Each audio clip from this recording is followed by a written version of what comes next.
Kumusta kayo? Pag-usapan natin ng isang bayani na pamilyar na sa atin. Pero, paano kung sabihin ko sa inyo na ang pinakamalakas niyang sandata ay hindi pala yung hawak niyang Chris, kundi yung isip niya?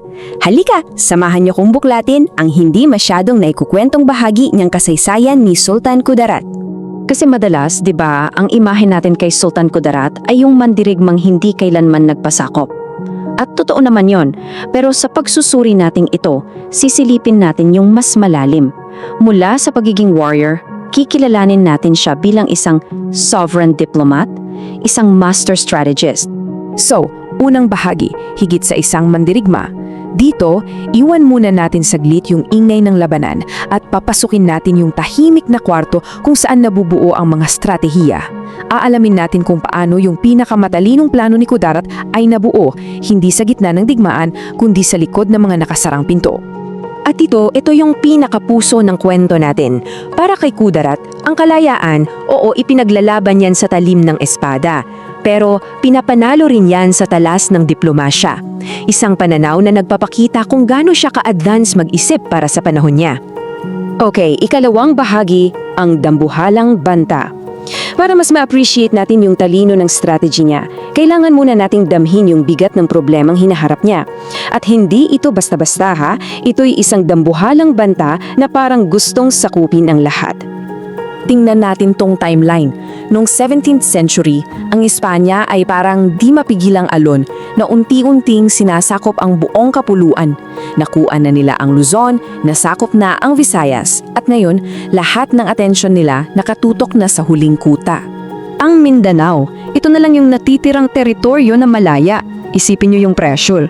Ramdam siguro ni Kudarat yung bigat ng responsibilidad na to. Kasi hindi lang yung sultanato niya ang nakataya, kundi yung kinabukasan ng buong isla.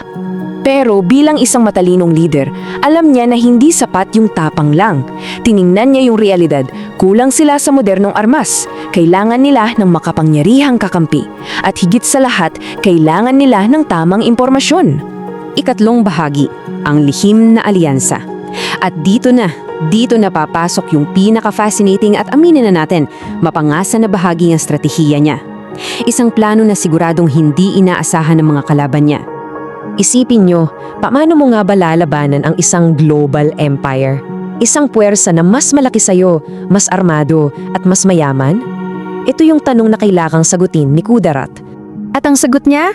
Simple lang pero napakatalino. Gamitin mo ang kaaway ng iyong kaaway. Isang prinsipyo na, hanggang ngayon ginagamit pa rin sa international relations. At ito yung naging masterclass niya. Step 1, tinukoy niya kung sino ba ang mortal na kaaway ng Espanya noon. Ang Dutch Empire, okay? Step 2, nag-alok siya ng kalakalan, yung mga pampalasa at yaman ng Mindanao kapalit ng diplomatikong ugnayan. At step 3, yung pinakakritikal, ginamit niya yung ugnayan na yon para makuha ng modernong armas tulad ng mga kanyon. Alam nyo, yung ginawa ni Kudarat noong 17th century, may pangalan na yan sa modernong panahon, geopolitics. Ito yung sining ng paggamit sa away ng mga malalaking bansa para umangat ang sarili mong bayan. Pero hindi ito simpleng laro ha. Isang maling kalkula mo lang, baka yung kakampi mo maging bagong banta sa'yo. Ganun katalino ang laro ni Kudarat. Ikaapat na bahagi, diplomasya bilang sandata. Okay, ngayong alam na natin yung plano, tingnan naman natin yung naging resulta. Gumana ba? Paano nga ba binago ng diplomasya ang takbo ng laban para sa Mindanao? Dito kitang-kita yung laki ng pinagbago. Bago magkaroon ng alyansa sa Dutch, ang laban ng Mindanao nakadepende sa mga tradisyonal na armas. Yung posisyon nila laging depensiba lang, tagasalo ng atake. Pero nung dumating na yung mga modernong kanyon, iba na ang usapan. Biglang nagbago lahat. Yung puwersa nila naging kapantay na ng mga dayuhan. Kaya yun yung pinaka-importanting punto Yung layunin ni Kudarat, hindi lang yung basta lumaban.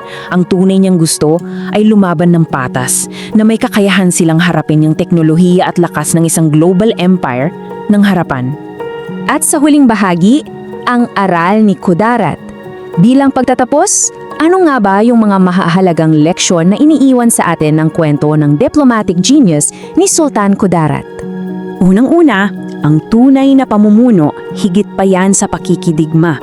Pangalawa, yung foresight, yung abilidad na magplano para sa hinaharap, kayang talunin yan kahit yung mas malakas na kalaban. At panghuli, ang diplomasya. Isa yan sa mga pinakamakapangyarihan at pinakakomplikadong sandata sa kasaysayan. At iiwan ko kayo sa tanong na ito para pag-isipan. Yung pakikipag-alyansa sa isang dayuhang kapangyarihan para lang maprotektahan ang sarili mong bayan, ito ba'y isang gawa ng katalinuhan o maituturing na kataksilan? Isang komplikadong tanong para sa isang napakakomplikadong panahon. Salamat sa inyong pagsama. Kung nagustuhan mo ang kwentong ito, huwag kalimutang i-like ang video, mag-subscribe at i-on ang notification bell para sa iba pang alamat at kwentong bayan. I-share mo rin ito para mas marami pang Pilipino ang makaalala ng kagandahan ng ating mga kwento.